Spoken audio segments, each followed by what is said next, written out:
പണ്ട് കാലത്ത് നമ്മൾ നോക്കുകയാണെങ്കിൽ കൂടുതൽ ആൾക്കാരും ഗൾഫിലോട്ടായിരുന്നു പോയിക്കൊണ്ടിരുന്നത്. ഇപ്പം ഗൾഫിൽ പോകുന്ന ആളുകളിൽ കമ്പയർ ചെയ്ത് നോക്കുമ്പോൾ അതിൽ കൂടുതൽ ആളുകൾ പോകുന്നത് യൂറോപ്പിലേക്കായിരിക്കും. ഒരു എക്സാമ്പിൾ എന്ന് പറഞ്ഞാൽ നേരത്തെ കേരളമായിരുന്നു ഇന്ത്യയിലെ തന്നെ ഏറ്റവും കൂടുതൽ NRI റെമിറ്റൻസ് ഉള്ള സംസ്ഥാനം. പക്ഷെ ഇപ്പൊ അത് മഹാരാഷ്ട്രയാണ്. കേരളത്തിന്റെ എക്കണോമി ഫോക്കസ് ചെയ്തിരിക്കുന്നത് ടൂറിസത്തിലാണ് മെയിൻലി. നല്ല വെൽ പേയിങ് ആയിട്ടുള്ള ജോലികൾ വീടിനടുത്ത് തന്നെ കിട്ടുന്നിടത്തോളം കാലം ആളുകൾ നാട്ടിൽ തന്നെ നിൽക്കും. ഹലോ നമസ്കാരം, എല്ലാവർക്കും ബിസിനസ് ഹോളിക്കിന്റെ പുതിയൊരു പോഡ്കാസ്റ്റിലേക്ക് സ്വാഗതം. ഇന്ന് നമ്മുടെ ഗസ്റ്റ് ആയിട്ടുള്ളത് സ്റ്റെഫിൻ മാത്യു ആണ്. സ്റ്റെഫിൻ മാത്യു എന്ന് പറഞ്ഞു കഴിഞ്ഞാൽ നിങ്ങൾക്ക് അറിയാൻ സാധ്യതയില്ല. ഗ്ലോബൽ മല്ലു എന്ന് പറഞ്ഞാലാണ് കൂടുതലും പേർക്ക് UK യിലുള്ളവർക്കെങ്കിലും അറിയാൻ സാധിക്കുന്നത്. അപ്പോൾ നമുക്ക് സ്റ്റെഫിനെ നമ്മുടെ പോഡ്കാസ്റ്റിലേക്ക് സ്വാഗതം ചെയ്യാം. സ്റ്റെഫിൻ, സ്വാഗതം. എന്തൊക്കെയുണ്ട് വിശേഷങ്ങൾ? നമ്മൾ ഇന്ന് ഈ പോഡ്കാസ്റ്റിന് വേണ്ടി എടുത്തിരിക്കുന്ന topic did migration affect economy of Kerala എന്നുള്ള ടോപ്പിക്കാണ്. അത് സ്റ്റെഫിന് എന്താണ് അതിനെപ്പറ്റി പറയാനുള്ളത്? ഇപ്പം നമ്മൾ ശരിക്കും ഈ ഒരു മൈഗ്രേഷനെ കുറിച്ച് തന്നെ ചിന്തിക്കുമ്പോൾ നമുക്ക് ആദ്യം പറയേണ്ട കാര്യം ബ്രെയിൻ ഡ്രെയിൻ ആണ് ശരിക്കും സംഭവിച്ചുകൊണ്ടിരിക്കുന്നത്. അതായത് നമ്മുടെ നാട്ടിൽ പണിയെടുക്കേണ്ട അല്ലെങ്കിൽ നമ്മുടെ നാട്ടിൽ യൂസ് ചെയ്യാൻ പറ്റുന്ന യൂത്ത്സിന്റെ ബ്രെയിൻ, ആ ബ്രെയിൻ എന്ത് ചെയ്യുന്നു, നല്ല സ്കില്ലുള്ള ഇന്റലക്ച്വൽ ആയിട്ടുള്ള ആളുകൾ വിദേശ രാജ്യങ്ങളിലേക്ക് പോകുന്നു. അതുകൊണ്ട് ബ്രെയിൻ ഡ്രെയിൻ സംഭവിക്കുന്നു. അതൊരു റിയാലിറ്റി ആയിട്ട് നിൽക്കെ. മറ്റൊരു കാര്യം നമ്മൾ മനസ്സിലാക്കേണ്ടത്, ഈ വരുന്ന മെജോറിറ്റി ആളുകളും ലോൺ എടുത്തിട്ടാണ് വരുന്നത്. അപ്പം സ്റ്റുഡൻ്റായിട്ട് വരുന്ന മെജോറിറ്റി ആളുകൾ ലോൺ എടുക്കുന്നതുകൊണ്ട് ഉണ്ടാകുന്ന ഒരു കാര്യം എന്താണ്, ബാങ്കുകളിലേക്ക് ഇവരെല്ലാം മിക്ക ആളുകളും പലിശ തിരിച്ചടയ്ക്കുന്ന ആളുകൾ തന്നെയാണ് അല്ലേ. ഇപ്പം നമ്മൾ സ്റ്റുഡൻറ്റ്സ് ആയിട്ടൊക്കെ തന്നെ വന്നതാണ്. അപ്പം ഈ പലിശ നിരക്കിൽ ഒരു ഇനീഷ്യൽ സ്റ്റേജിൽ നമ്മുടെ നാട്ടിലെ എക്കണോമിയിൽ അതൊരു പരിധി വരെ ചിലപ്പം ഹെൽപ്പ് ചെയ്തേക്കാം ഇല്ലേ. കാരണം നമ്മൾ പലിശ തിരിച്ചടയ്ക്കുന്നു. അപ്പം ബാങ്കുകളെ സംബന്ധിച്ചിടത്തോളം ഒരു ഇനീഷ്യൽ 5 വർഷം 10 വർഷം കാലയളവിൽ അവർക്ക് തരക്കേടില്ലാത്തൊരു എമൗണ്ട് പലിശ ഇനത്തിൽ ഒരു മെജോറിറ്റി സ്റ്റുഡൻസിൻ്റെ കയ്യിൽ നിന്ന് കിട്ടുന്നു. അടയ്ക്കാത്തവരുണ്ട്, അത് അനദർ ഫാക്ടറാണ്. അങ്ങനെ ഹെൽപ്പ് ചെയ്തു. പക്ഷേ പണ്ട് കാലത്ത് നമ്മൾ നോക്കുകയാണെങ്കിൽ കൂടുതൽ ആൾക്കാരും ഗൾഫിലോട്ടായിരുന്നു പോയിക്കൊണ്ടിരുന്നത്. ഈ ഗൾഫിൽ പോകുന്ന സമയത്തുണ്ടാകുന്ന കാര്യം എന്താണ്, കൂടുതൽ ആളുകളും കാശ് മൊത്തം നാട്ടിലേക്ക് ഒഴുകുന്നു. NRI റെമിറ്റൻസ് കൂടുതലാണ്.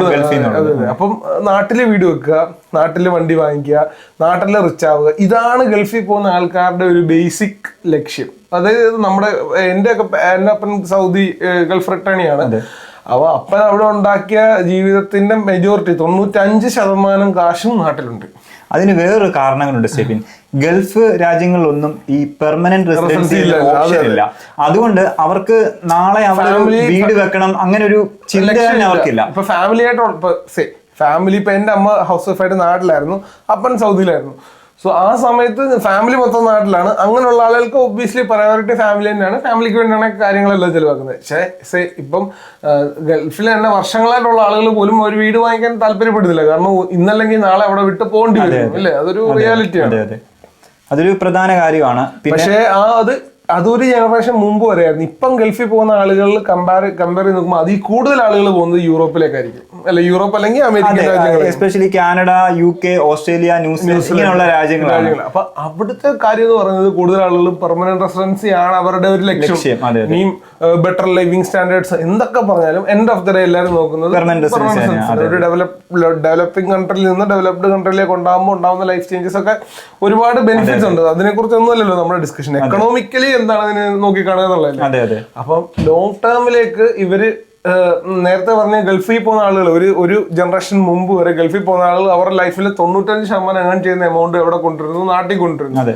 പക്ഷെ ഇപ്പോഴത്തെ അവസ്ഥയിൽ ഏൺ ചെയ്യുന്നതിൽ 95% ഇവിടെ തന്നെ ചെലവാക്കി തീർക്കുകയാണ് ചെയ്യുന്നത്. അപ്പൊ അതുകൊണ്ട് തന്നെ ഒരു NRI ഒരു മണി ഇന്ത്യയിലേക്ക് ഒഴുകുന്നതിന്റെ അളവുകൾ കുറഞ്ഞുകൊണ്ടിരിക്കുകയാണ്. അത് എക്കണോമിയെ ബാധിക്കുമെന്ന് വെച്ചാൽ ശരിക്കും കേരളം നമ്മൾ ചിന്തിക്കുവാണെങ്കിൽ ഇന്ത്യയിലെ ഏതൊരു സംസ്ഥാനത്തെക്കാട്ടിലും ഡെവലപ്ഡ് ആണ് കേരളം. അത് ഹ്യൂമൻ ഡെവലപ്മെന്റ് ഇൻഡെക്സിൽ ഇന്ത്യയിലെ തന്നെ 1ാമത്തെ സംസ്ഥാനമാണ് കേരളം. അപ്പം അത് ഉണ്ടാവാനുള്ള പ്രധാന കാരണം ഗൾഫ് മണി തന്നെയാണ്. ആർക്കും നിരാകരിക്കാൻ പറ്റാത്ത ഒരു ട്രൂത്ത് തന്നെയാണ്. കാരണം ഇന്ത്യ മൊത്തം ഡെവലപ്പിംഗ് ആയിരിക്കുന്ന സമയത്ത് ഒരുപാട് കാശ് ഇൻവെസ്റ്റ് ചെയ്യാൻ മലയാളികളിൽ ഉണ്ടായിരുന്നു. അത് വന്നത് മൊത്തം മെജോറിറ്റിയും ഗൾഫ് മണിയാണ്. നമ്മുടെ ഒരു മിഡിൽ ക്ലാസ്സുകാരുടെ കയ്യിലും മിഡിൽ ക്ലാസ് ആയിട്ടുള്ള ആളുകളുടെ കയ്യിലും കാശുണ്ടായിരുന്നു അല്ലെ. നമ്മുടെ കുഞ്ഞിലെ കാശുണ്ടായിരുന്നു പറഞ്ഞാൽ അങ്ങ് ലക്ഷങ്ങളോ കോടികളോ മറിക്കാനല്ല, ബേസിക് ആയിട്ടുള്ള നല്ല എഡ്യൂക്കേഷൻ കൊടുക്കുക, അല്ലെങ്കിൽ ട്യൂഷന് വിട്ട് പഠിപ്പിക്കുക, അങ്ങനത്തെ കാര്യങ്ങൾക്ക് വരെ എടുക്കാൻ കാശുണ്ടായിരുന്നു. സോ അതുകൊണ്ട് തന്നെ ആ ഒരു ഡിഫറൻസ് ഉണ്ടായിരുന്നു. അപ്പൊ കേരളത്തെ കേരളമാക്കി മാറ്റിയതും അത്രയും എന്താ പറയുക നല്ല ഇൻഫ്രാസ്ട്രക്ചേഴ്സ്, എല്ലാവർക്കും നല്ല വീടുകളും ടോയ്ലറ്റ് സംവിധാനങ്ങളും എല്ലാം ഇന്ത്യയെ മൊത്തത്തിൽ കമ്പയർ ചെയ്യുമ്പോൾ കേരളം എന്തുകൊണ്ട് ബെറ്റർ ആണെന്ന് ചോദിച്ചാൽ ഒബ്വിയസ്ലി ഈ ഫോറിൻ മണിയുടെ വരവോടുകൂടിയാണ് സാധാരണക്കാരനും ഇങ്ങനത്തെ കാര്യങ്ങൾ അഫോർഡ് ചെയ്യാൻ പറ്റുന്ന ലെവലിലേക്ക് മാറിയത്. നമുക്ക് തന്നെ അറിയാം, നമ്മളൊരു നോർത്ത് ഇന്ത്യൻ ആളിനോട് സംസാരിക്കും, നോർത്ത് ഇന്ത്യൻ എന്ന് പറയില്ല, നോർത്ത് പാർട്ട് ഓഫ് ഇന്ത്യയിലുള്ള ആളുകളുമായിട്ട് സംസാരിക്കുമ്പോൾ നമുക്ക് മനസ്സിലാക്കാം നമ്മൾ കേരളത്തിൽ നിന്നാണ് എന്ന് അവരോട് പറയുമ്പോൾ അവർക്ക് വലിയൊരു കാര്യമായിട്ട് അവർ സംസാരിക്കുന്നത്. എൻ്റെ അടുത്ത് തന്നെ പലരും കേരളത്തിൽ നിന്നാണല്ലേ, നിങ്ങളുടെ education, you are highly educated എന്നൊരു മൈൻഡാണ്. അതാണ് ആ ഒരു ഈ പറയുന്ന സാധാരണക്കാരന്റെ കയ്യിൽ കാശ് വന്നപ്പം ഉണ്ടായ രണ്ട് വ്യത്യാസം. ഒന്ന്, അവരുടെ മക്കളും അവരുടെ ജനറേഷൻ, ആ ഫ്യൂച്ചർ ജനറേഷൻ നമ്മളെപ്പോലുള്ള ജനറേഷനുള്ള ആളുകൾ എല്ലാവരും ഈക്വലി എഡ്യൂക്കേറ്റഡ് ആയി. മിനിമം ഡിഗ്രി ക്വാളിഫിക്കേഷൻ എന്തായാലും ഒരു ശരാശരി മലയാളിക്ക് ഇപ്പോഴത്തെ അവസ്ഥയിൽ പിള്ളേരുടെ കേസിൽ ഉണ്ടാവും. അതുകൂടാതെ എന്താ പറയുന്നത്, ഫെസിലിറ്റീസ്, അതായത് മിനിമം എന്താ പറയുന്നത്, ഒരു ടോയ്ലറ്റ് ഫെസിലിറ്റി എന്ന് പറയുന്നത് ഇന്ത്യയില് ഇപ്പോഴും ലക്ഷറി ആയിട്ട് കണക്കാക്കുന്ന ഒരുപാട് സ്ഥലങ്ങളുണ്ട്. ഇതെല്ലാം സാധ്യമായത് കേരളത്തിനെ കേരളമാക്കിയത് നമ്മൾ ഇത്രയും ബെറ്റർ എക്കണോമിയായി മാറിയത് എല്ലാം, എക്കണോമി എന്നുള്ള വാക്കിനേക്കാൾ അപ്പുറം നമ്മളൊരു നല്ല കമ്മ്യൂണിറ്റിയായി മാറിയതെല്ലാം NRIയിൽ നിന്ന് വന്ന കാശിന് വലിയൊരു പങ്കുണ്ട്. അത് മാത്രമല്ല മറ്റൊരുപാട് ഫാക്ടേഴ്സ് ഉള്ളപ്പോൾ തന്നെ നല്ലൊരു ശതമാനം NRI മണിക്ക് അതിനകത്തൊരു ഭാഗം ഉണ്ടെന്നാണ് ഞാൻ വിശ്വസിക്കുന്നത്. പക്ഷേ ഇപ്പൊ കാലം മാറി, വർഷങ്ങൾ മുന്നോട്ട് പോയി. എല്ലാവരും ഒരുവിധപ്പെട്ട ആൾക്കാരൊക്കെ ഒരു എബോവ് ആവറേജ് എന്ന് വെച്ചാൽ സൂപ്പർ ലക്ഷറിയസ് ലൈഫ് ഒന്നുമല്ല, എബോവ് ആവറേജ് ബേസിക് ആയിട്ടുള്ള വീടും കാര്യങ്ങളൊക്കെ ആയിട്ട്, അല്ലെ വാടകയ്ക്കെങ്കിലും താമസിക്കാൻ പറ്റുന്ന ലെവലിലേക്ക് എല്ലാവരും നല്ലൊരു ലൈഫ് സ്റ്റൈലിലേക്കും എത്തി. പക്ഷെ ഇപ്പോഴത്തെ അവസ്ഥ എന്ന് പറഞ്ഞാല് എല്ലാവരും പുറത്തേക്ക് പോകുന്നു, അപ്പോൾ ബ്രെയിൻ ഡ്രെയിൻ സംഭവിക്കുന്നു. അതുകൊണ്ട് തന്നെ എന്താ പറയുക, ഇന്റലക്ച്വലി അല്ലെങ്കിൽ കഴിവുള്ള യൂത്ത്സ് നാട്ടിലില്ല. അതുകൊണ്ട് തന്നെ ബിസിനസ്സുകളും സംരംഭങ്ങളും തുടങ്ങുന്ന സമയത്ത് അത്രയും കഴിവുള്ള ആൾക്കാരുടെ ലഭ്യത കുറവുണ്ടാകുന്നു. അതുകൊണ്ട് തന്നെ അവിടെ ഒരു ജോബ് മാർക്കറ്റിൽ അവിടെ ഒരു ഇടിവുണ്ടാകുന്നു. അപ്പൊ അതുകൊണ്ടുണ്ടാകുന്ന ബിസിനസ്സുകളുടെ ഷോർട്ടേജ് ഉണ്ടാകുന്നു. അത് മാത്രമല്ല പുറത്ത് വിദേശത്തേക്ക് പോകുന്ന ആളുകൾ അയക്കുന്ന എമൗണ്ടും താരതമ്യേന വളരെയധികം കുറയുന്നു. സോ അതിനും ഒരു എക്സാമ്പിൾ എന്ന് പറഞ്ഞാൽ നേരത്തെ കേരളമായിരുന്നു ഇന്ത്യയിലെ തന്നെ ഏറ്റവും കൂടുതൽ NRI റെമിറ്റൻസ് ഉള്ള സംസ്ഥാനം. പക്ഷെ ഇപ്പൊ അത് മഹാരാഷ്ട്രയാണ് പുതിയ കണക്കുകൾ പ്രകാരം. അപ്പൊ അതിന്റെ അർത്ഥം കേരളത്തിൽ നിന്നുള്ള കുറഞ്ഞു എന്നുള്ളതാണ്. അത് മാത്രമല്ല നമ്മളിപ്പം ഈ പറയുന്ന പോലെ ഇപ്പം നമ്മളിപ്പോ സംസാരിക്കുന്ന UK നിന്നുകൊണ്ടാണ്. നമ്മൾ UK താമസിക്കുന്ന ഒരാൾക്ക് നമുക്കിപ്പോ PR ഒക്കെ ആയി, പക്ഷെ നമ്മൾ ലോങ് ടൈമിനെ കുറിച്ച് ചിന്തിക്കുമ്പോൾ നമ്മൾ PR ഒക്കെ നമ്മളിവിടെ നിൽക്കുവാണ്.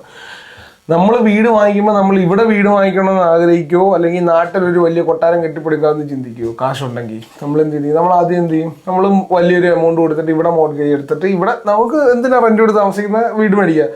ആ ഒരൊറ്റ വീട് വാങ്ങിക്കലിനെ കൊണ്ട് തന്നെ ഒരു എത്ര കോടിയുടെ, 2.5 കോടി, ഒരു 3 കോടി 4 കോടിയുടെ ഇൻവെസ്റ്റ്മെന്റ്.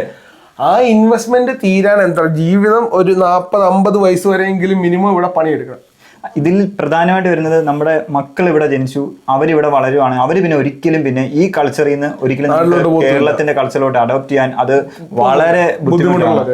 അപ്പൊ എന്ത് ചെയ്യും? നമ്മുടെ ഇൻവെസ്റ്റ്മെന്റുകളെല്ലാം ഇവിടേക്കാൻ, അത് ക്വയറ്റ് നാച്ചുറലി നമ്മൾ മൈഗ്രേറ്റ് ചെയ്യുന്ന ആളുകൾ അവരുടെ ജീവിതം പിന്നെ അവിടെ ആണെങ്കിൽ പിന്നെ അവർ നാട്ടിലേക്ക് തിരിച്ച് ഇൻവെസ്റ്റ് ചെയ്യേണ്ട കാര്യമില്ല. അതുകൊണ്ട് തന്നെ നാട്ടിലേക്ക് വരുന്ന എമൗണ്ടുകൾ കുറയുന്നതനുസരിച്ച് എക്കണോമിക്കും അതിനനുസരിച്ചിട്ടുള്ള ബുദ്ധിമുട്ടുകൾ ഉണ്ടാവുന്നു എന്നുള്ളതാണ്. ശരിക്കും നമുക്ക് ഈ യൂത്തിനെ കുറ്റം പറയാൻ പറ്റുമോ? കാരണം നമ്മുടെ നാട്ടില് ജോലി ഇല്ലാത്തത് കൊണ്ടല്ലേ ഇവരെല്ലാം പുറത്തു പോകുന്നത്. കാരണം പറയുകയാണെങ്കിൽ കേരളത്തിന്റെ എക്കണോമി ഫോക്കസ് ചെയ്തിരിക്കുന്നത് ടൂറിസത്തിലാണ് മെയിൻലി. അത് one of the best in India എന്ന് പറയാം. കാരണം അത്രയ്ക്ക് ബെസ്റ്റ് ആയിട്ടാണ് നമ്മുടെ ടൂറിസം ഇൻഡസ്ട്രി പെർഫോം ചെയ്യുന്നത്. ഗോവ, അതേപോലെ ഇപ്പൊ കാശ്മീരും വളരെ നന്നായിട്ട് പെർഫോം ചെയ്യും. അതേപോലെ കേരളം, ഇതൊക്കെയാണ് ടൂറിസത്തിൽ നമ്മുടെ ഇന്ത്യയിൽ തന്നെ ഏറ്റവും നന്നായിട്ട് പെർഫോം ചെയ്യുന്ന സ്റ്റേറ്റ്സ്. പക്ഷെ നമ്മുടെ കേരളത്തിന്റെ കുഴപ്പം, നമ്മൾ അതിമാത്രം ഒതുങ്ങിപ്പോയി. ടൂറിസം അല്ലെങ്കിൽ IT, എഡ്യൂക്കേഷൻ, ഇത് മൂന്നിലുമാണ് കേരളം ടോപ്പായിട്ട് നിൽക്കുന്നത്. IT ടോപ്പ് എന്ന് പറയാൻ പറ്റില്ല എങ്കിലും കമ്പാരിറ്റീവ്ലി ബെറ്റർ ആണ് IT ഇൻഡസ്ട്രി. സോ നമുക്കൊരു ഡൈവേഴ്സിഫൈഡ് എക്കണോമി ഇല്ല. അതേസമയം നമ്മൾ കർണാടകയിലോട്ട് നോക്കുക, അല്ലെങ്കിൽ മഹാരാഷ്ട്രയിലോട്ട് നോക്കുക, അല്ലെങ്കിൽ തമിഴ്നാട്ടിലോട്ട് നോക്കുക. എസ്പെഷ്യലി പറയുകയാണെങ്കിൽ തമിഴ്നാട് തീർച്ചയായും അതെ, ചെന്നൈയിലൊക്കെ ഈ ശ്രീപെരുമ്പത്തൂരൊക്കെ ചെന്ന് കഴിഞ്ഞാല് നമ്മുടെ ഹ്യുണ്ടായിയുടെ ഫാക്ടറികള് നിറന്ന് ഞാൻ എൻ്റെ ഒരു ഇന്റേൺഷിപ്പ് ചെയ്യാൻ വേണ്ടി ശ്രീപെരുമ്പത്തൂർ പോയിട്ടുണ്ട്. അപ്പം അവിടെ ബസ്സിൽ പോകുമ്പോൾ ഒരു ഫാക്ടറി, അത് കഴിഞ്ഞ് അടുത്ത ഫാക്ടറി, ഐ മീൻ ഏക്കർ കണക്കിന് കിടക്കുവാണ്. അതായത് ഒരു 10-20 മിനിറ്റ് ബസ്സിൽ ഇരുന്ന് കഴിയുമ്പോഴാണ് ഒരു ഫാക്ടറി പാസ് ചെയ്ത് അടുത്ത ഫാക്ടറിയുടെ ലൊക്കേഷനിലോട്ട് പോകുന്നത്. അങ്ങനെ ഫാക്ടറികൾ കണക്കിന് ഫാക്ടറികൾ ഇങ്ങനെ കിടക്കുവാണ്. ഞാൻ ഒരു ഫാക്ടറി ഇന്റേൺഷിപ്പിന് പോയതാണ്. അപ്പം അതുപോലെ ഇൻഡസ്ട്രികളെ സപ്പോർട്ട് ചെയ്യുന്ന ഒരു സിസ്റ്റം ഉണ്ട്. നമ്മുടെ ഒരു കേരളം എന്ന് പറയുന്നത് ഈ നേരത്തെ പറഞ്ഞ പോലെ തന്നെ കുറച്ച് കാര്യങ്ങളിലേക്ക് മാത്രം ഒതുങ്ങിപ്പോകുന്നു. അത് രാഷ്ട്രീയപരമായ കാരണങ്ങളുണ്ട്, സാമ്പത്തികപരമായ കാരണങ്ങളുണ്ട്, ഒരുപാട് കാരണങ്ങളുണ്ട്. പിന്നെ സ്ഥലത്തിന്റെ ലഭ്യത കുറവ് ഒരു പ്രശ്നമുണ്ട്. അങ്ങനെ ഒരു ഇപ്പൊ തമിഴ്നാട് കേരളം പോലല്ല എന്റെ അറിവില്. ഇപ്പൊ എന്റെ അറിവുകേടാവാം മേ ബി, പക്ഷെ കുറച്ചുകൂടെ വാസ്റ്റ് ഏരിയാസ് ഒക്യുപ്പൈ ചെയ്യാൻ പറ്റുന്ന സ്ഥലങ്ങൾ തമിഴ്നാട്ടിൽ കുറച്ചുകൂടെ ഉണ്ട്. അത് മാത്രമല്ല, നമ്മുടെ കേരളത്തിലെ ലേബർ ചാർജ് വളരെ കൂടുതലാണ്. ഇപ്പൊ തമിഴ്നാടോ കർണാടക അല്ലെങ്കിൽ നോർത്ത് ഓഫ് ഇന്ത്യ നോക്കുകയാണെങ്കിൽ അവിടുത്തെ ലേബർ ചാർജ് വളരെ കുറവാണ്. നമുക്കൊരു ഫോർ എക്സാമ്പിൾ, നമ്മുടെ നാട്ടിൽ വളരെ കോമൺ ആണ് ഈ മസാല പൗഡർ.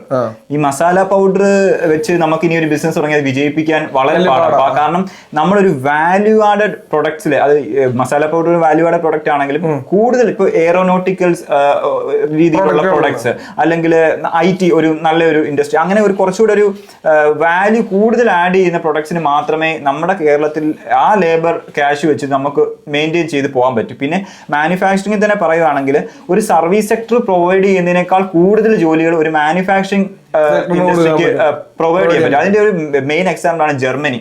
ജർമ്മനിയിൽ നമ്മളിപ്പം ഇന്ത്യ പറയുവാണെങ്കിൽ ഏറ്റവും ടോപ്പ് സിറ്റീസ് എന്ന് പറയുകയാണെങ്കിൽ ബാംഗ്ലൂർ പറയാൻ പറ്റും, മുംബൈ, പൂനെ, ഡൽഹി, കൊച്ചി, ഇതൊക്കെ നമുക്ക് ഒരു സിറ്റീസ് എന്ന് പറയാൻ പറ്റും. അവിടെയാണ് നമ്മുടെ എല്ലാ ഇൻഡസ്ട്രി ഫോക്കസ്ഡ് ആയിട്ടുള്ളത്. പക്ഷെ ജർമ്മനിയിലെ ഒരു എക്കണോമി നോക്കിക്കഴിഞ്ഞാൽ, ജർമ്മനിയിലെ നിങ്ങൾ ഏതൊരു സ്ഥലം ഹാംബർഗിൽ പോയി കഴിഞ്ഞാലും അല്ലെങ്കിൽ ഏത് സ്ഥലത്ത് പോയി കഴിഞ്ഞാലും അവിടെ എല്ലാം വേൾഡ് ഫേമസ് ആയിട്ടുള്ള ഒരു കമ്പനി കാണും. സീമെൻസ് ആണെങ്കിലും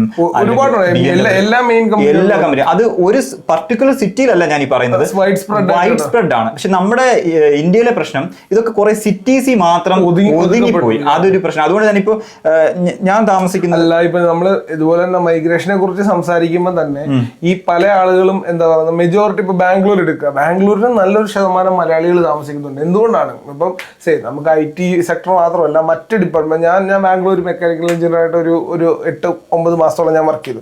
നമുക്ക് കേരളത്തിൽ ഒരു എഞ്ചിനീയർ ഉണ്ടാവുന്ന ഓപ്പർച്യൂണിറ്റിയേക്കാൾ കൂടുതൽ പ്രൊവൈഡ് ചെയ്യാൻ മറ്റ് സിറ്റികൾക്ക് പറ്റുന്നു. സോ അതുകൊണ്ട് തന്നെ ഇന്ത്യക്കകത്ത് തന്നെ മൈഗ്രേഷൻ, ഒരു ഇന്റേണൽ മൈഗ്രേഷൻ, ഒരു മാക്രോ ലെവലിലുള്ള മൈഗ്രേഷൻ ഇന്ത്യക്ക് ഉള്ളിൽ തന്നെ നടക്കുന്നുണ്ട്.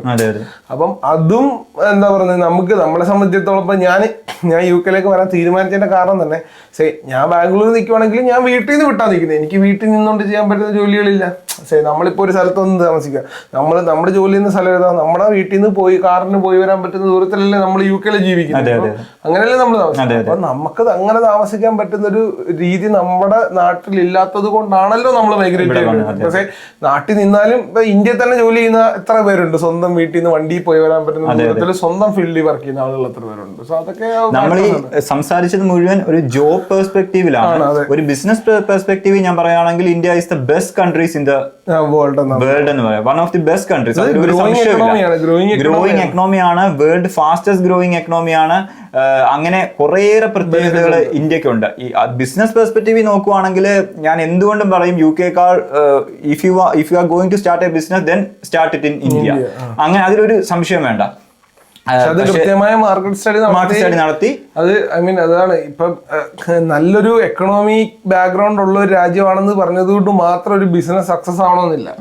അത് നമ്മൾ എടുക്കുന്ന സ്ട്രാറ്റജിക് ഡിസിഷൻസ് കറക്റ്റ് ആയിരിക്കുക, നമ്മള് കറക്റ്റായിട്ട് മാർക്കറ്റ് സ്റ്റഡി ചെയ്തിട്ട് മാത്രം പ്രൊഡക്റ്റ് ലോഞ്ച് ചെയ്യുക. എന്ത് തരം പ്രൊഡക്റ്റ് ആയാലും, സർവീസസ് ആയാലും, മാനുഫാക്ചറിംഗ് ആണ്, എന്ത് ടൈപ്പ് ഓഫ് പ്രൊഡക്റ്റ് ആണ്. ഇപ്പൊ B2B പ്രൊഡക്ട്സ് കൊടുക്കാം, B2C പ്രൊഡക്ട്സ് കൊടുക്കാം, വാട്ട് എവർ ഇറ്റ് ഈസ്, അത് കൃത്യമായ മാർക്കറ്റ് സ്റ്റഡി നടത്തിയിട്ട് ഇറക്കിയാൽ മാത്രമേ അതൊരു സക്സസ്ഫുള്ളിലേക്ക് പോകത്തുള്ളൂ. But India is A good economy. പക്ഷെ മൈഗ്രേഷൻ എങ്ങനെ അഫക്ട് ചെയ്യുന്നു എന്ന് ചോദിച്ചാൽ ഈ പറയുന്ന പോലെ NRI റെമിറ്റൻസ് വളരെയധികം കുറയും. അത് ഫ്യൂച്ചറിൽ ഉറപ്പായിട്ടും കുറയും. അതാണ് അതിന്റെ ഒരു ഫാക്ടർ എന്ന് പറയുന്നത്. കേരളത്തിൽ തന്നെ ആളുകളെ എങ്ങനെ പിടിച്ചു നിർത്താൻ പറ്റും, അതിന് എന്തൊക്കെ ചെയ്താലായിരിക്കും അതിന് സാധിക്കുക എന്നാണ് സ്റ്റെഫിൻ വിചാരിക്കുന്നത്? ഇപ്പോഴത്തെ ഒരു പ്രശ്നം, ഇപ്പൊ കറണ്ട് ഒരു പ്രശ്നം എന്ന് പറയുന്നത് ഇതൊരു ട്രെൻഡായി മാറിയിരിക്കുകയാണ്. ഇത് ഇന്നത്തെ കാര്യം എന്ന് പറഞ്ഞാൽ, ഞങ്ങളുടെ അമ്മ എന്നോട് കഴിഞ്ഞ ദിവസം ഒന്ന് പറഞ്ഞു. അതായത് നാട്ടിലൊരു പയ്യൻ ഇങ്ങനെ നിൽക്കുവാണ്, ജോലി ഒന്നുമില്ലെങ്കിൽ നോക്കുക. അപ്പൊ ഞങ്ങളുടെ അമ്മ അവനെ കണ്ടപ്പോ അവനോട് ചോദിച്ച ചോദ്യം എന്ന് പറഞ്ഞാൽ മോൻ പുറത്തോട്ടൊന്നും പോകുന്നില്ലെന്ന്. അതായത് ചോദ്യം മോൻ ജോലിയൊന്നും ആവുന്നില്ലേ, അല്ലെങ്കിൽ മോന്റെ ഭാവി പരിപാടി എന്ത്, ഇതല്ല ചോദ്യം തന്നെ മാറി.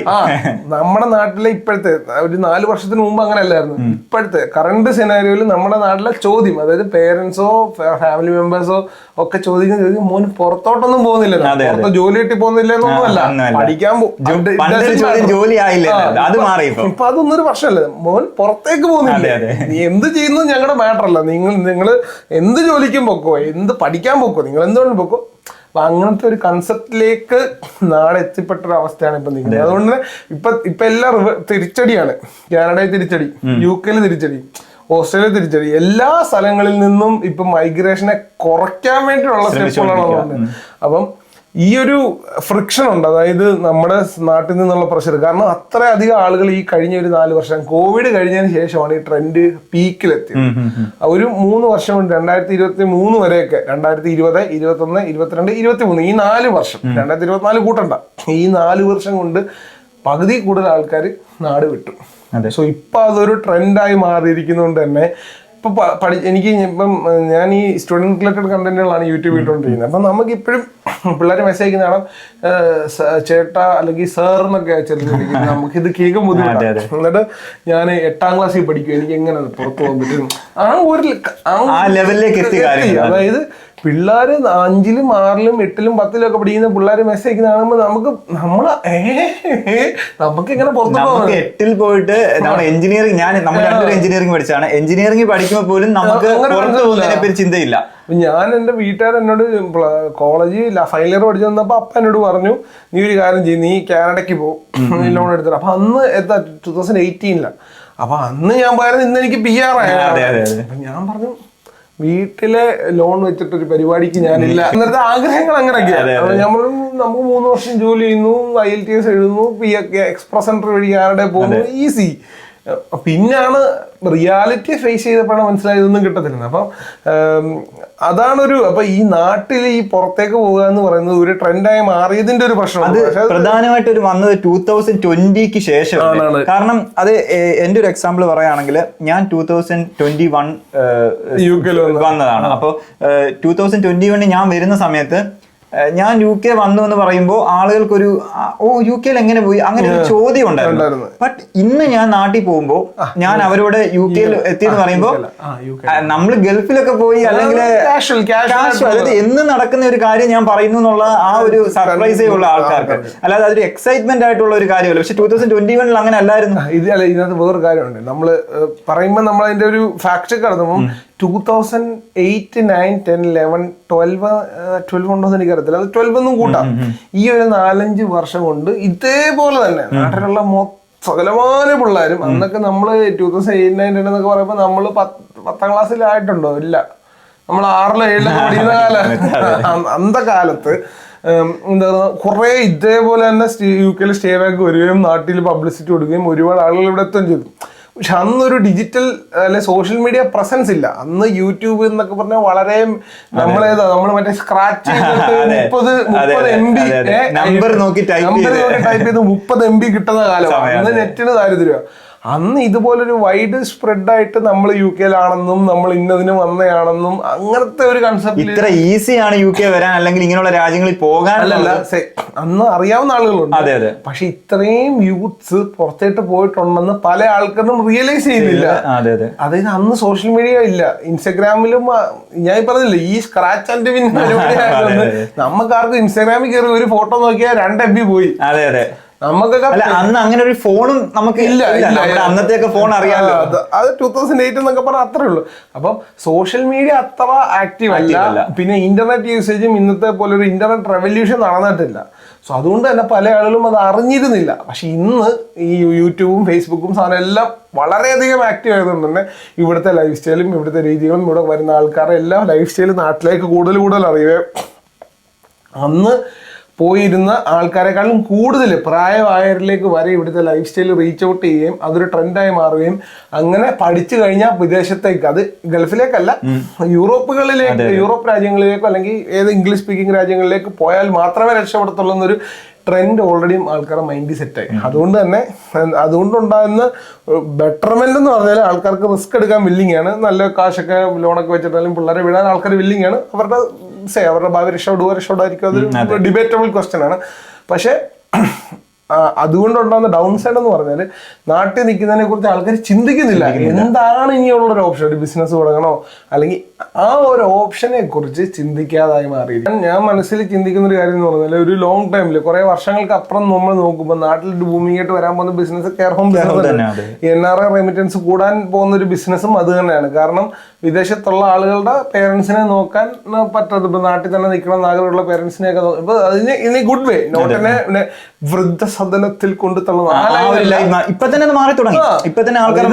റിയലി സീരിയസ് ആയിട്ട് നല്ലപോലെ ഇവിടുത്തെ UK പോലെ തന്നെ നല്ല കെയർ കൊടുക്കുന്ന, നല്ല സിസ്റ്റമാറ്റിക് ആയിട്ട് എല്ലാം നെറ്റിൽ പ്രോപ്പറായിട്ട് പിക്ചേഴ്സും കാര്യങ്ങളൊക്കെ കൃത്യമായിട്ട് അപ്ലോഡ് ചെയ്യുന്ന അങ്ങനത്തെ ഫുൾ സിസ്റ്റമാറ്റിക് ആയിട്ടുള്ള കെയർ ഹോമുകൾ നാളെ ഭാവിയിലേക്ക് വരും. അപ്പൊ അങ്ങനെയുള്ളിടത്തേക്ക് ഒരുപാട് NRI റെമിറ്റൻസ് ഒക്കെ വരും. പക്ഷെ ആ ഒരു ലെവലിലേക്ക് നമ്മുടെ നാട് പോകുന്നൊരു സാഹചര്യം സങ്കടം ഉണ്ടാക്കുന്ന കാര്യമാണ്. പക്ഷെ ആസ് എ യൂത്ത് നമ്മൾ പുറത്ത് നിൽക്കുന്ന ഒരു അവസ്ഥയിൽ നല്ല ഓപ്പർച്യൂണിറ്റി ഇല്ലാത്തതുകൊണ്ട് നമുക്ക് മറ്റൊരു ഓപ്ഷൻ ഇല്ല. അതാണ് ഒരു റിയാലിറ്റി. ഇപ്പോൾ ഇതിന് അധികാരികൾ കൂടുതൽ മാനുഫാക്ചർ ചോദ്യം എന്റെ ജനറലായിട്ട് ഞാൻ ചോദിക്കാനുള്ള ചോദ്യം, ഇപ്പൊ സെബിനത്തിനാണെങ്കിൽ സെബിന് നാട്ടിൽ പോകുന്നതിനെ കുറിച്ച് പോകുന്നൊരു സിറ്റുവേഷൻ ഉണ്ടായാൽ സെബിന് ഹാപ്പി ആയിരിക്കുമോ, അതോ നാട്ടിൽ പോകുന്നതിനെ കുറിച്ച് ഒരു അതിന് ഞാൻ നമ്മുടെ പോഡ്കാസ്റ്റിന്റെ തുടക്കത്തിൽ ഒരു കാര്യം പറഞ്ഞു. ബിസിനസ് തുടങ്ങാനാണെങ്കിൽ India is the best country in the world എന്ന് വിശ്വസിക്കുന്ന ഒരാളാണ്. ബിസിനസ് തുടങ്ങാനാണെങ്കിൽ പക്ഷെ ജോലി ചെയ്യാൻ എനിക്കിഷ്ടം UK തന്നെയാണ്. കാരണം നമുക്കൊരു വർക്ക് ലൈഫ് ബാലൻസ് ഉണ്ട്. ഞാൻ കേരളത്തിൽ ജോലി ചെയ്തിട്ടുള്ള ഒരാളാണ്. കേരളത്തിൽ ഒരിക്കലും ഒരു വർക്ക് ലൈഫ് ബാലൻസ് എന്ന് നമുക്ക് പറയാൻ പറ്റില്ല. അത് കേരളത്തിൽ നിന്ന് മാത്രമല്ല, ഇന്ത്യയിൽ എങ്ങും ഒരു വർക്ക് ലൈഫ് ബാലൻസ് ചില മൾട്ടിനാഷണൽ കമ്പനീസിൽ കാണുമായിരിക്കാം, ബട്ട് അത് കോമൺ അല്ല. പക്ഷെ മൾട്ടിനാഷണൽ കമ്പനീസിൽ ഒരു ലിമിറ്റ് വരെയൊക്കെ അതെ തീർച്ചയായും. അത് വർക്ക് ലൈഫ് ബാലൻസിന്റെ കാര്യത്തിലും അങ്ങനെ ഇവിടെ ടാക്സ് ഉണ്ട്, നമ്മൾ ഒരുപാട് ടാക്സ് കൊടുക്കുന്നുണ്ട്, എല്ലാം ശരി തന്നെ. ബട്ട് നമുക്കൊരു വർക്ക് ലൈഫ് ബാലൻസ് ഉണ്ട് ഇവിടെ. നമുക്കൊരു വയ്യാതെ വന്നാൽ നമുക്കൊരു സിക്ക് ലീവ് എടുക്കാം. നമ്മളോട് ആരും ചോദിക്കത്തില്ല എന്തുകൊണ്ട് നീ ഇന്ന് വരാതായി, നാളെ തൊട്ട് നീ ജോലിക്ക് വരണ്ട എന്ന് പറയാൻ ആർക്കും ഇവിടെ സാധിക്കില്ല. സോ വർക്ക് ലൈഫ് ബാലൻസിന്റെ കാര്യത്തിലാണ്, ജോലി ചെയ്യുന്ന കാര്യത്തിലാണെങ്കിൽ ഞാൻ UK തന്നെ പ്രിഫർ ചെയ്യും. ബട്ട് നാളെ ഒരു ബിസിനസ് എന്നൊരു ലെവലിലേക്ക് നമ്മൾ എത്തുമ്പോൾ തീർച്ചയായും ഞാൻ വളരെ ഹാപ്പിയാണ്. ഇന്ത്യയിൽ പോയിട്ട് ഒരു ബിസിനസ് തുടങ്ങാൻ ഞാൻ ഹാപ്പിയാണ്. എന്റെ സിനിമ പറയുകയാണെങ്കിൽ ഞാൻ തീരെ താല്പര്യപ്പെടുന്നത്, ഞാൻ ഒന്നത് കാര്യം ഞാൻ ഒരു ബിസിനസ് മൈൻഡ് സെറ്റ് ഉള്ള ആളല്ല. അതുകൊണ്ട് ഞാനൊരു വർക്കിംഗ് മൈൻഡ് സെറ്റ് ഉള്ള ആളാണ്. അത് പ്രൊഫഷണലി ഗ്രോ ചെയ്യണം എന്ന് ആഗ്രഹിക്കുന്നത്. എന്നെ സംബന്ധിച്ച് എന്താ പറയുന്നത്, നാട്ടിലേക്ക് പോവുക എന്ന് പറയുന്നത് വളരെ ക്വസ്റ്റ്യനബിൾ ആയിട്ടുള്ളൊരു ആൻസറാണ്. ബുദ്ധിമുട്ടാണെന്ന് തന്നെ പച്ചയ്ക്ക് പറയേണ്ടി വരും. വളരെ സ്ട്രേറ്റ് ഫോർവേഡ് ആൻസർ പറയുകയാണെങ്കിൽ ബുദ്ധിമുട്ടാണ് നാട്ടിൽ പോയി കഴിഞ്ഞാൽ എന്നുള്ള റിയാലിറ്റി തന്നെയാണ് എനിക്ക് പറയാനുള്ളത്. അപ്പോൾ സ്റ്റെഫിൻ എന്താണ് ഒരു കൺക്ലൂഷൻ ആയിട്ട് ഈ പോഡ്കാസ്റ്റ് പറഞ്ഞ് അവസാനിപ്പിക്കാനുള്ളത്? എന്റെ ഒപ്പീനിയൻ ഞാൻ പറയാം, സെബിനും ഒപ്പീനിയൻ പറയാം. ഈ പറയുന്ന പോലെ തന്നെ നമ്മള് എന്താ പറയുക, കൂടുതൽ ഓപ്പർച്യൂണിറ്റീസ്. അതാണ് നമ്മൾ ഇനിഷ്യൽ സ്റ്റേജിൽ ഞാൻ പഠിത്തം കഴിഞ്ഞിട്ട് ഞാൻ നാട്ടിൽ തന്നെ നിൽക്കണം എന്നൊക്കെ ആഗ്രഹിച്ച വ്യക്തിയാണ്. പക്ഷെ നമ്മൾ സ്ട്രഗിൾ ചെയ്തിട്ട് 6,000 രൂപയായിരുന്നു എൻ്റെ ആദ്യത്തെ ശമ്പളം. അതും 8 മണിക്കൂർ പണിയെന്ന് പറഞ്ഞ് ഏൽപ്പിച്ചിട്ട് 12 മണിക്കൂർ 14 മണിക്കൂറൊക്കെ നമ്മുടെ വർക്ക്. അതെല്ലാം കഴിഞ്ഞിട്ട് 6,000 രൂപ മേടിച്ചിട്ട് നമ്മൾ വീട്ടിൽ നിന്നൂടെ കാശ് മേടിച്ചിട്ടാണ് നമ്മൾ കാര്യങ്ങൾ ഓടിക്കുന്നത്. അപ്പോൾ ആ അവസ്ഥ മാറുക, ഒരുപാട് ജോബ് ഓപ്പർച്യൂണിറ്റീസ് ഉണ്ടാവുക. ഈ പറഞ്ഞ പോലെ എന്താ പറയുക, കൂടുതൽ കമ്പനികളെ പ്രൊമോട്ട് ചെയ്യുക, കൂടുതൽ മാനുഫാക്ചറിംഗ് സെക്ടേഴ്സ് ഒക്കെ നമ്മുടെ നിയമങ്ങൾ കുറച്ചുകൂടെ ലിബറൽ ആക്കിയാൽ തന്നെ നമ്മുടെ അവിടെ കൂടുതൽ മാനുഫാക്ചറിംഗ് സെക്ടർ വരും, ഹൈ വാല്യൂ മാനുഫാക്ചറിംഗ് വരും. ഇപ്പോൾ നമുക്കൊരു എയറോസ്പേസിലേക്കൊക്കെ കടന്നു കഴിഞ്ഞാൽ ഞാൻ പറയാം, നമ്മുടെ കേരളം തന്നെ ഒരു എക്സാമ്പിൾ ആണ്. നമ്മുടെ തുമ്പ സ്പേസ് സ്റ്റേഷൻ. അപ്പൊ അതൊക്കെ കേരളത്തിൽ എന്തുകൊണ്ട് വരുന്നു എന്ന് പറഞ്ഞാൽ അത് ഒരുപാട് റീസൺസ് ഉണ്ടെങ്കിൽ പോലും ഞാൻ പറയാം, അതുപോലുള്ള ഇന്റർനാഷണലി അതായത് നല്ല വെൽ പെയ്ഡ് ആയിട്ടുള്ള ശമ്പളം കൊടുക്കാൻ പറ്റുന്ന രീതിയിലുള്ള കമ്പനികളും ബിസിനസ്സുകളും വരണം. അതെ, അങ്ങനത്തെ ബിസിനസ്സുകൾ വരുമ്പോൾ ക്വാളിഫൈഡ് ആയിട്ടുള്ള ആളുകൾക്ക് നാട്ടിലൊരു 50,000-70,000 ഒക്കെ സാലറി ഉണ്ടെങ്കിൽ നല്ല കാര്യമാണ്. പ്രത്യേകിച്ചും കൊച്ചി പോലെ, അങ്ങനെ കൊച്ചി ഒരു പർട്ടിക്കുലർ ലൊക്കേഷനിലല്ല, കേരളം ഒട്ടാകെ. അതായത് നമ്മുടെയൊക്കെ വീടിന്റെ അടുത്ത് നിന്ന്, ഇപ്പൊ ഞാൻ കായംകുളക്കാരനാണ്. അപ്പൊ നമ്മളെ ഇപ്പൊ ആലപ്പുഴ ആയിക്കോട്ടെ, നമുക്ക് ഒരു മണിക്കൂർ ഡ്രൈവ് ചെയ്ത് നമുക്ക് പോകാൻ പറ്റുന്ന ദൂരത്തിൽ, അല്ല 1/2 മണിക്കൂർ ദൂരത്ത് ഡ്രൈവ് ചെയ്യാൻ പോകുന്ന ദൂരത്തിലൊക്കെ ആണെങ്കിലും സംരംഭങ്ങൾ നല്ല അതായത് നല്ല സംരംഭങ്ങൾ ചുമ്മാ ഇപ്പൊ മല്ലിപ്പൊടി ഉണ്ടാക്കുന്ന അതല്ല. അതാ ഞാൻ മുമ്പേ പറഞ്ഞത്, ഈ നമ്മുടെ കേരളത്തിൽ കണ്ടുവരുന്ന ട്രെൻഡ് ഈ മസാല പൗഡർ ബിസിനസ്, അത് ചെയ്ത് സക്സസ്ഫുൾ ആയവരുണ്ട്, ഒരുപാട് ബ്രാൻഡ്സ് ഉണ്ട്. അത് വരട്ടെ, ബട്ട് അത് മാത്രമല്ല, അതിൽ നിന്ന് നമുക്ക് ഒരിക്കലും ഒരാൾക്ക് ഒരു സാധാരണ ഒരു ലേബറിന് ഒരു 50,000 രൂപ സാലറി കൊടുക്കുന്നത് പോസിബിൾ അല്ല. അത് പോസിബിൾ ആയിട്ടുള്ള ഒരു കാര്യമാണ്. ഈ CNC മെഷീൻസ് ഉണ്ടാക്കുന്ന കമ്പനികൾ വരട്ടെ, പ്രിസൈസ് ഇൻസ്ട്രുമെന്റ്സ് ഉണ്ടാക്കുന്ന കമ്പനികൾ വരട്ടെ, അല്ലെങ്കിൽ ഇപ്പൊ എയറോസ്പേസ് വേണ്ടിയിട്ടുള്ള പാർട്സ് ഉണ്ടാക്കുന്ന കമ്പനികൾ വരട്ടെ, അങ്ങനത്തെ ഒക്കെ. ഇപ്പൊ അത് ഞങ്ങൾ രണ്ടും ഒരു മെക്കാനിക്കൽ ബാക്ക്ഗ്രൗണ്ട് ഉള്ളതാണ് ഇങ്ങനത്തെ പറയുന്നത്. അല്ലെങ്കിൽ ബയോമെഡിക്കൽ സയന്റിസ്റ്റുകൾ വരട്ടെ, അല്ലെങ്കിൽ മെഡിസിൻ റിസർച്ച് ലബോറട്ടറികൾ വരട്ടെ. അങ്ങനെയുള്ള നല്ല നല്ല സംരംഭങ്ങൾ നാട്ടിൽ കൂടുന്നതനുസരിച്ച് നല്ല വെൽ പേയിങ് ആയിട്ടുള്ള ജോലികൾ വീടിനടുത്ത് തന്നെ കിട്ടുന്നിടത്തോളം കാലം ആളുകൾ നാട്ടിൽ തന്നെ നിൽക്കും. ഞാൻ നിൽക്കും. എനിക്ക് ഞാൻ പറഞ്ഞു, എനിക്കൊരു 50,000 സാലറി കിട്ടുന്ന ഒരു ജോലി ഉണ്ടെങ്കിൽ എന്റെ വീട്ടിൽ നിന്ന് പോയി വരാൻ പറ്റുന്ന ദൂരത്തിലാണെങ്കിൽ ഞാൻ നിൽക്കും. പക്ഷെ എനിക്ക് മാത്രം പോലെ എന്റെ വൈഫിന് ജോലി കിട്ടണം. അതാണ് പ്രശ്നം.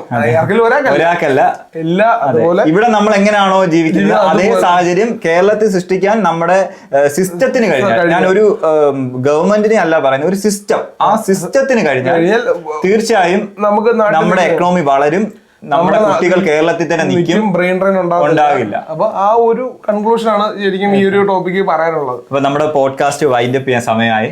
ഇത്രയും നേരം നമ്മളോട് സഹകരിച്ച സ്റ്റെഫിന് താങ്ക്സ് എ ലോട്ട്.